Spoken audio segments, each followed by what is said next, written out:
Olá, eu sou Adolfo Neto, professor da UTFPR Curitiba, e este é o Emílias Podcast Mulheres na Computação. E hoje estamos aqui com a professora Simone Dominico, do Departamento de Informática, o DINF, da Universidade Federal do Paraná, a UFPR.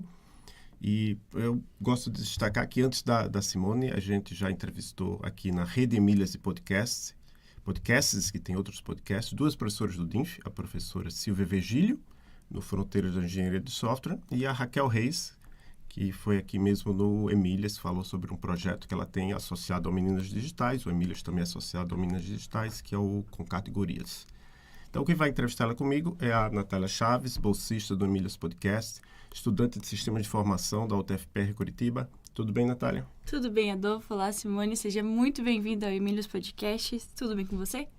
Tudo bem, sim. Agradeço muito o convite. Fiquei muito feliz de estar aqui novamente também na própria UTFPR.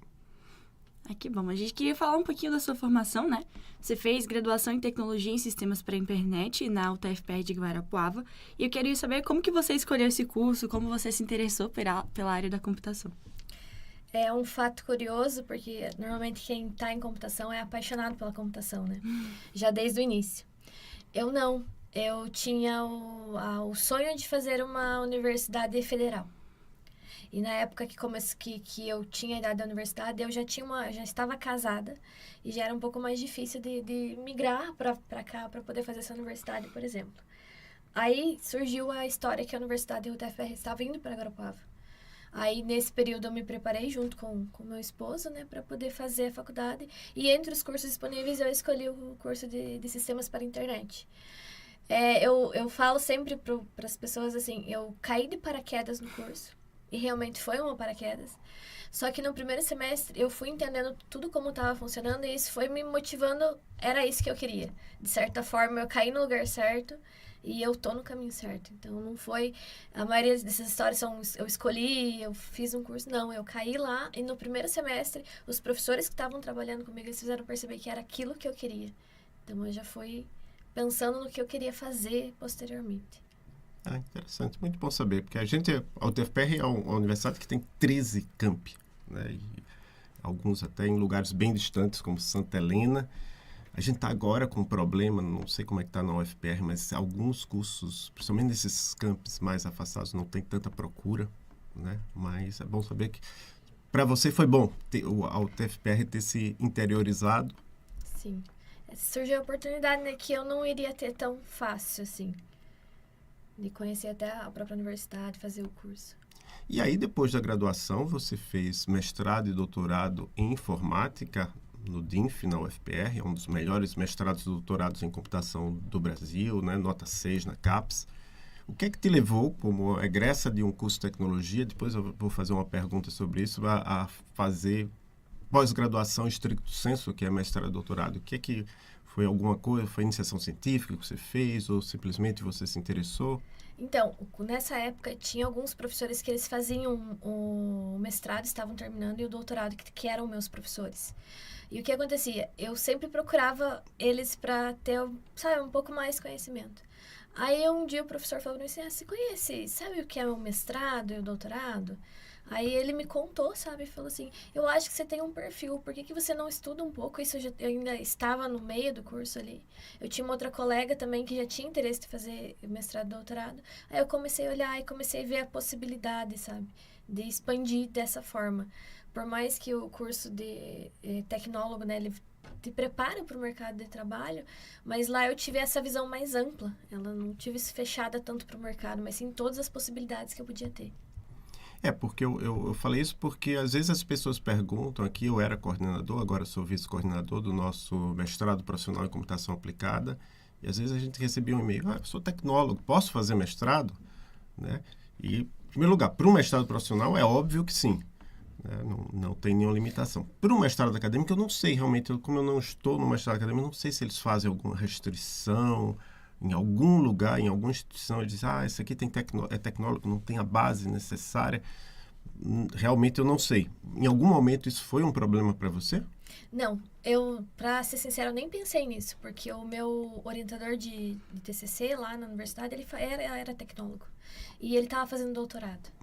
Então, eu não pensei nessas limitações. A verdade é que essa limitação não seria uma limitação, né? Seria formação, porque poderia ser uma limitação posterior.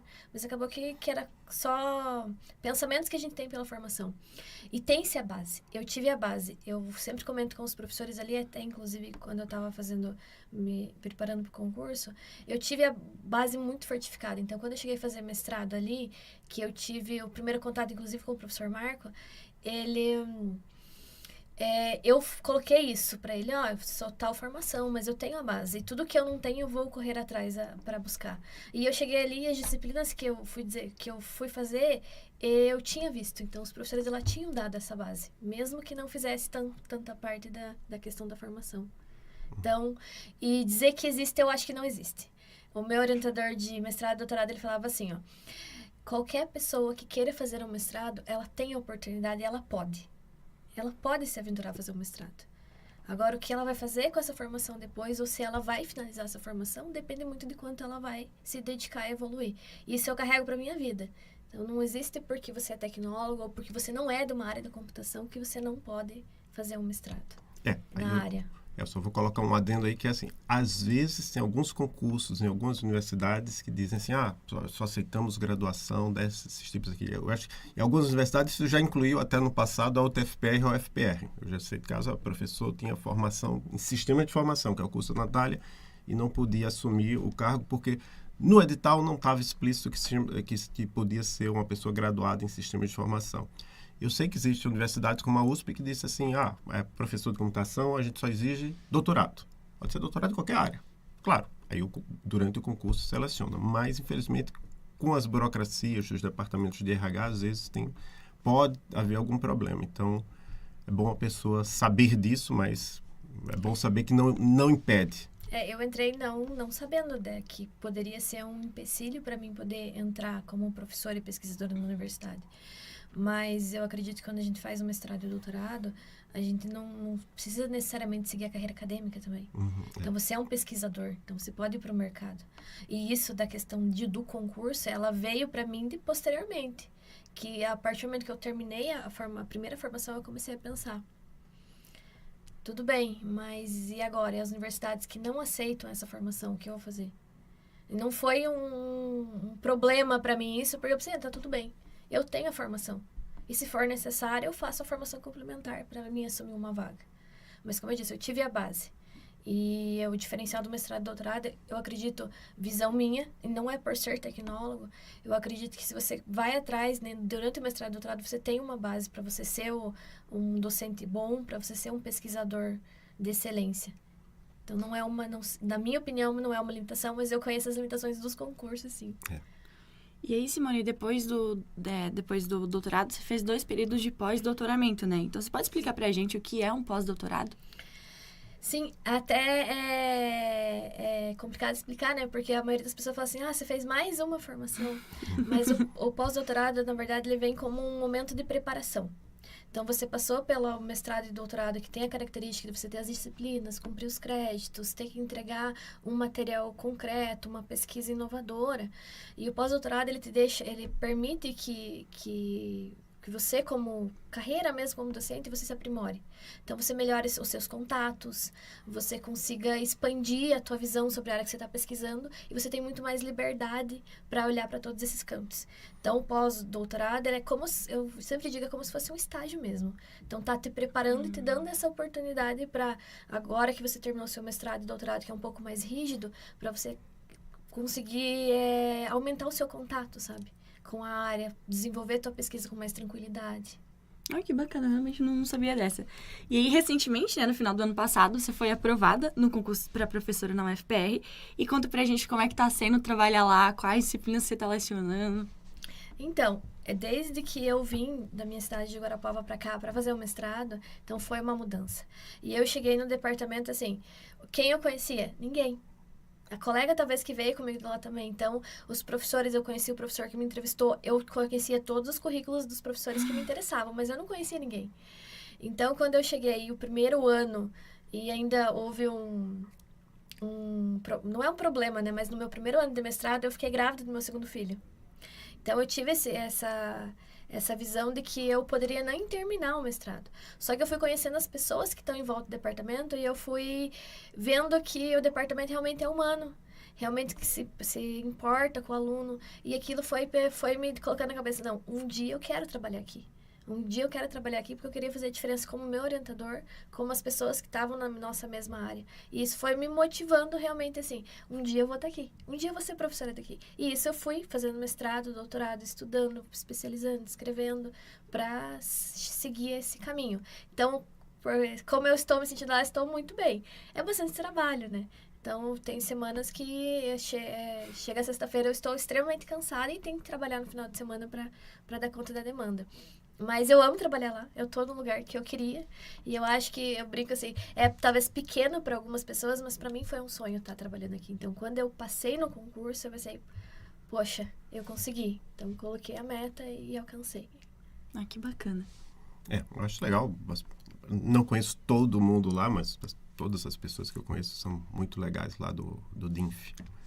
E entre 2020 e 2023, você foi professora da UPET, né? Uma faculdade privada. A gente acabou de falar que você recentemente entrou na UFPR. Uhum. Claro, é pouco tempo para comparar com a UFPR como docente, mas você teve a experiência como aluna.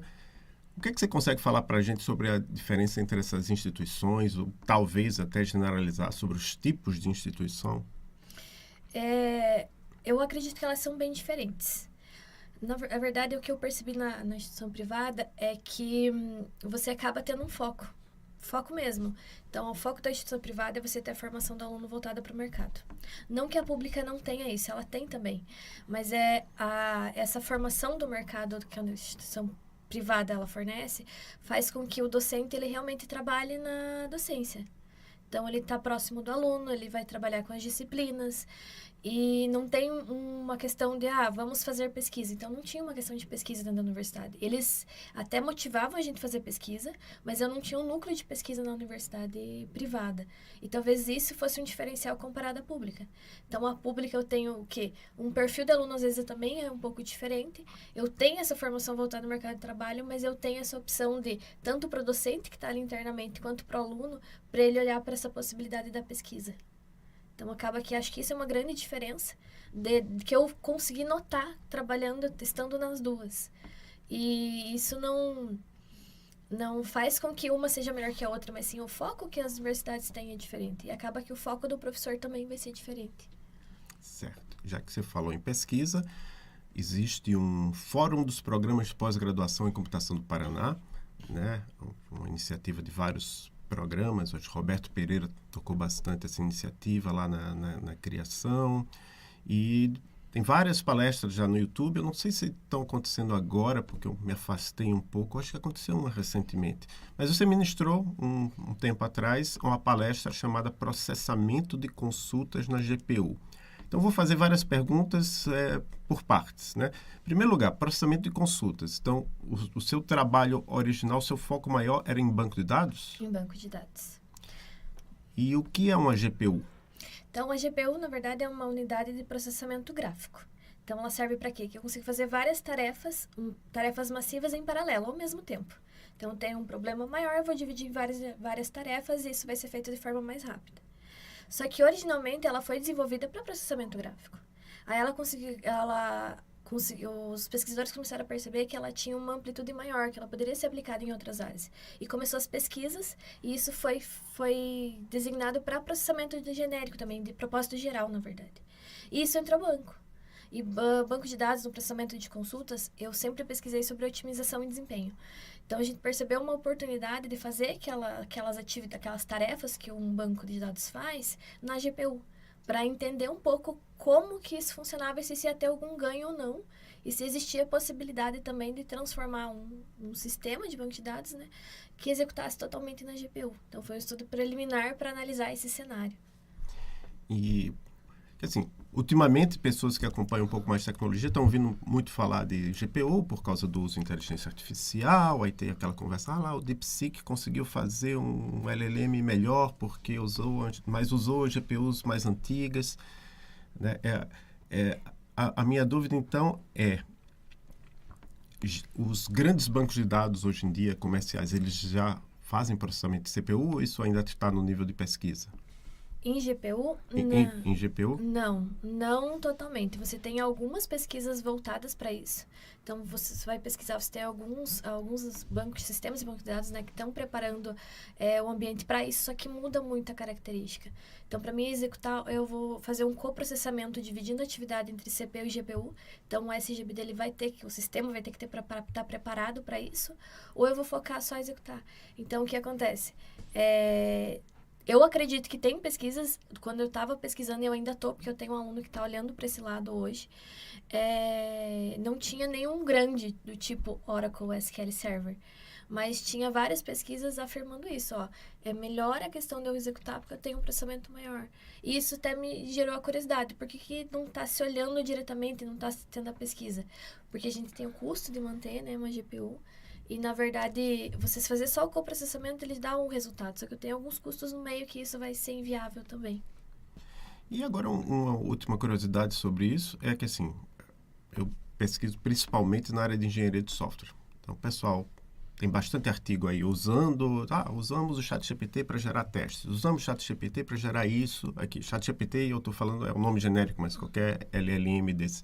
Como é que está sendo na área de banco de dados? Está surgindo, se você pegar a principal conferência de engenharia de software no mundo, que é o ICSE, que vai acontecer agora por esses dias no Canadá, e ano que vem vai ser no Brasil, no Rio de Janeiro, sei lá, 30% dos artigos fala de IA de alguma forma. Como é que tá? Como eu não acompanho a área de banco de dados, eu não sei. Como é que está sendo? Estão usando para bastante coisa, para gerar esquema de tabelas ou sei lá o quê? Então, eu acompanho a área de engenharia de software também há um tempo e também percebi isso. Em BD, diretamente na pesquisa, não tenho visto esse movimento, tá? Porque normalmente esses artigos da aplicação, né, que eu estou usando a IA para fazer uma aplicação, não é muito voltado para essas grandes conferências. Eu tive no SBBD ano passado, que foi aqui no Sul, né? E eles tinham alguns artigos que tratavam a questão da geração de dados sintéticos, né? Uhum. Mas não que tem uma amplitude assim está sendo utilizado. Claro que a gente sabe que ele pode ser utilizado para fazer uma correção de um texto, para fazer realmente, mas não diretamente falando, estamos analisando a utilização de IA para gerar alguma, sabe? Não nesse sentido. Interessante. E aí, caso alguém que esteja nos assistindo tenha o interesse de fazer mestrado ou doutorado lá na UFPR, eu queria saber quais são os temas que você pesquisa. Então, eu amo banco de dados, desde sempre. E banco de dados eu sempre converso com quem foi meu orientador, assim, um banco de dados, por exemplo, é uma sub-área de engenharia de software, né? Uma área total. E eu estou trabalhando hoje com banco de dados. Então, desempenho e otimização de processamento de grandes volumes de dados. Então, em todos os sentidos. Desempenho e otimização para executar na GPU, por exemplo. Trabalho agora com Data Lakehouse também, com processamento de dados. Então, tem muita demanda dessa. Eu tenho dado. E eu preciso analisar ou processar esses dados de forma mais rápida. Eu preciso deixar eles bons para consumir. Então, essa área de pesquisa está carregando com o quê? Eu preciso de um sistema que funcione bem, que tenha um tempo de resposta bom, e eu preciso de algo otimizado para conseguir fazer esse processamento e armazenamento do dado. Então, estou nessa linha ainda. Certo. Muito bom. Aqui a gente tem a professora Nádia Puchalski, você conhece ela? Já ouvi falar dela, não conheço ela pessoalmente. Ela é a nossa professora de banco de dados no nosso mestrado.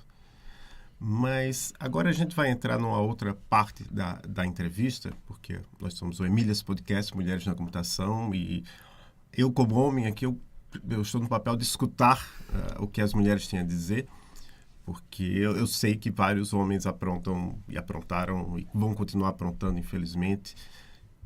Você enfrentou dificuldades na escola ou no trabalho que você tenha percebido ou achado que foi porque você é uma mulher? Sim, é complicado falar, né? Porque a gente enfrenta todo dia e às vezes é algo velado essa crítica, né? Que basicamente é uma crítica, mas sim, eu acho que na universidade eu tive, na graduação, né? Então, por ser de uma cidade mais do interior, às vezes o pensamento é um pouco mais reservado. Então, quando eu tava para me formar, isso é uma coisa que, assim, me marcou pro resto da vida. Eu tava descendo a escada com a minha colega e nós tínhamos certeza que 3 pessoas se formariam. Eu, ela e mais um aluno. E nós estávamos descendo a escada tinha um vão assim atrás e tinha um pessoal conversando. E essas pessoas eram pessoas que, sabe, eram pessoas que eram uma referência e elas falaram a seguinte frase: ah, elas duas vão se formar, mas elas nunca vão ser nada. Ele é que vai ser o profissional da área. Aí aquilo, sabe, se impacta, porque eram pessoas que conheciam e essa fala, tipo, como se jogasse uma bomba, sabe? Poxa, você não vai ser, então, a pessoa que você achava que acreditava, você não vai ser. Então, isso marcou.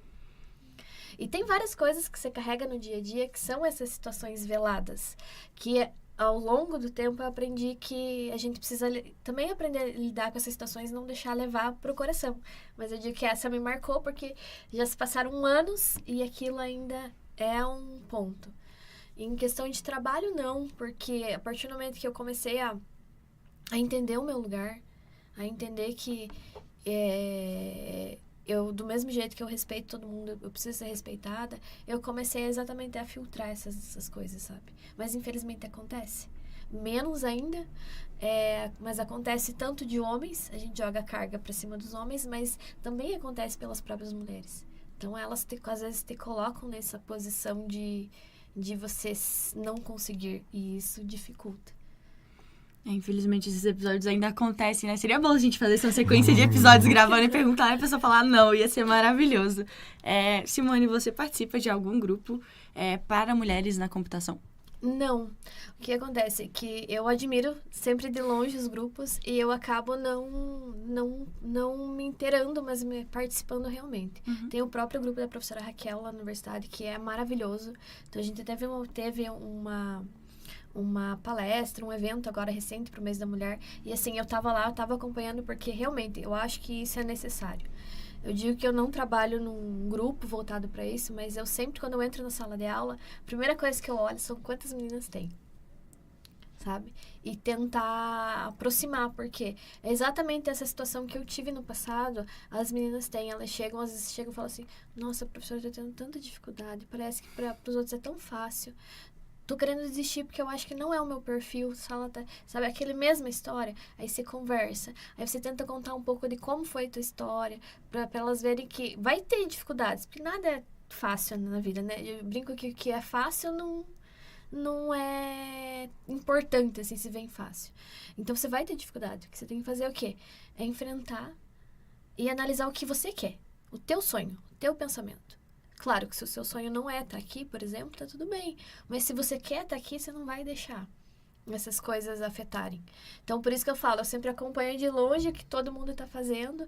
Quando tem um evento do SPBD, por exemplo, tem um almoço, né, característico já do evento, que é para mulheres, que também é para incentivar da mesma forma. Eu acompanho o que eles estão fazendo, mas não participo realmente. Mas só a sua presença eu acho que já inspira muitas meninas, mulheres a seguir carreira, né? E ainda por cima esse seu apoio aí individualizado. E aí, outra pergunta que a gente faz aqui, se alguma mulher te inspirou na sua carreira? Então, foram muitas. Inclusive, eu acabei pensando na pergunta assim, tem muitas, né? No meu próprio departamento tem mulheres que são extraordinárias ali, que estão ali desde que eu iniciei. A própria professora de banco de dados que tem ali na área, que é a Carmen. Então, ela tem uma carreira sólida, né? Outras mulheres que eu também tive como professora na própria UTFPR. Teve a professora Renata também, que não era bem da área de banco, mas ela foi uma professora, assim, que mostrou que era possível estar na área também. Mas, especificamente, se eu não consigo citar um nome, falar assim, aquela pessoa fez com que eu esteja aqui. Mas é o conjunto de todas as mulheres que eu vejo nos eventos, todas as mulheres que pesquisam internacionalmente, aqui nacional, na próprio departamento, quando eu fiz a graduação. As outras professoras, eu sempre olho quem está trabalhando nas outras universidades, para mim entender um pouco desse trabalho, e tudo isso motiva. Então, não tem como eu falar, é a pessoa X ou Y. A Cláudia Bauser é da área de banco de dados? É da área de banco de dados. Então ela é um livro maravilhoso. Tem um livro sobre ela, né? Já foi presidente da SBC. Exatamente. Inclusive, eu não posso citar nomes, porque é tanta gente interessante. Se eu citar a Cláudia, eu vou também ferir as outras pessoas. Então, você acaba acompanhando a carreira e pensa, nossa, eu quero um dia chegar onde ela chegou. Que eu lembrei da Cláudia justamente por causa do livro, e o livro foi co-escrito, entre outras, pela professora Silvia Melhabim, que é aqui do nosso departamento. Uhum. E aí, Simone, uma pergunta que é um pedido, na verdade, que a gente costuma fazer. O que você diria para meninas ou mulheres que estejam pensando em entrar na área da computação ou que ingressaram agora e estão em dúvida, tipo, será que esse é realmente o lugar para mim?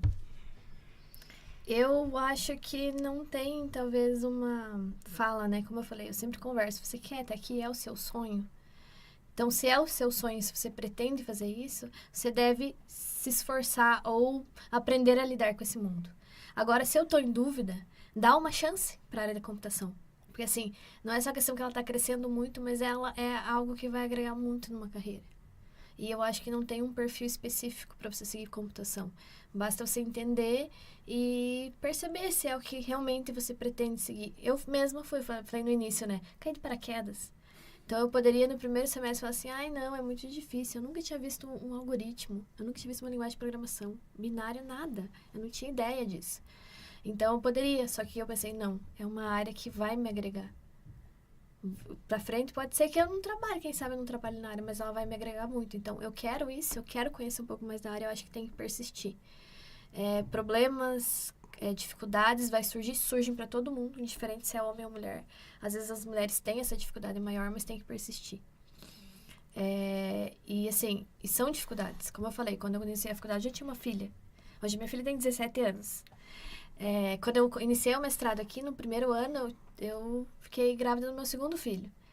Entende? Então, você olha assim, mas eu não vou conseguir. A gente consegue. A gente sempre dá um jeito de levar as coisas que a gente quer. Então, tudo que a gente tem de pretensão, a gente vai atrás. Eu acho que é isso que eu diria, assim. Você quer isso mesmo?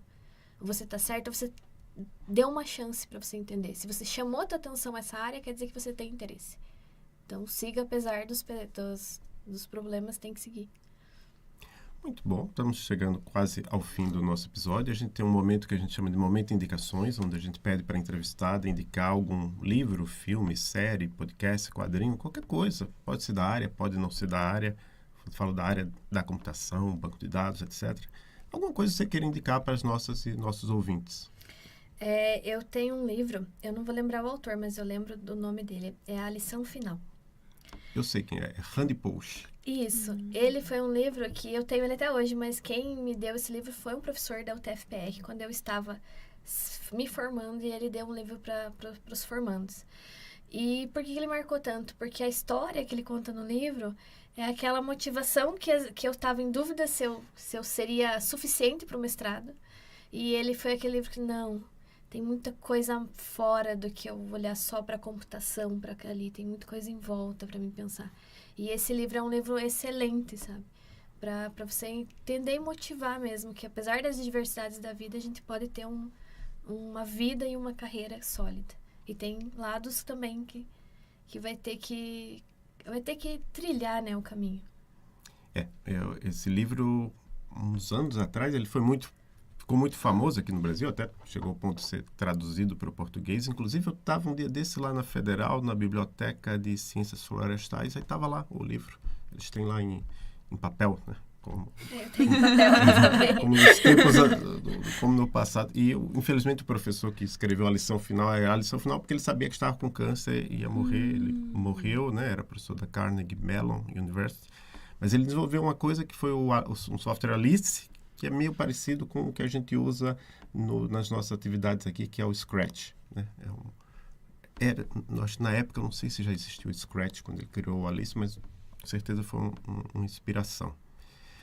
Bom, então, Simone, muito obrigada pela indicação. Nós chegamos ao fim desse episódio. Eu quero agradecer a sua presença aqui conosco no Emílias Podcast. Foi um prazer te receber.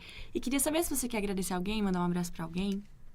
Eu agradecer a vocês pelo convite, e eu acho que é muita gente para agradecer. Acho que todo mundo que contribui tanto para minha carreira, minha vida pessoal, sabe o quanto eu sou grata por onde eu estou. A questão é ser grata onde está. Acho que é isso. Obrigado. Eu acho que uma coisa que a gente quase sempre pergunta depois, mas eu acho que é bom perguntar em on, né?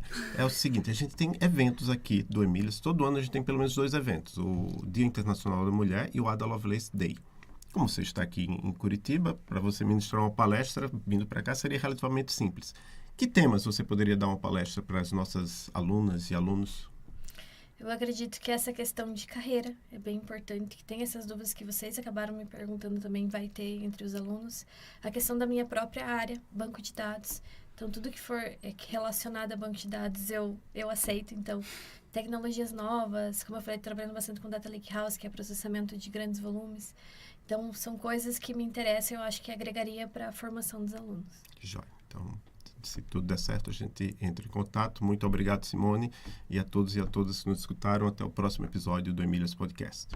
Tchau, tchau.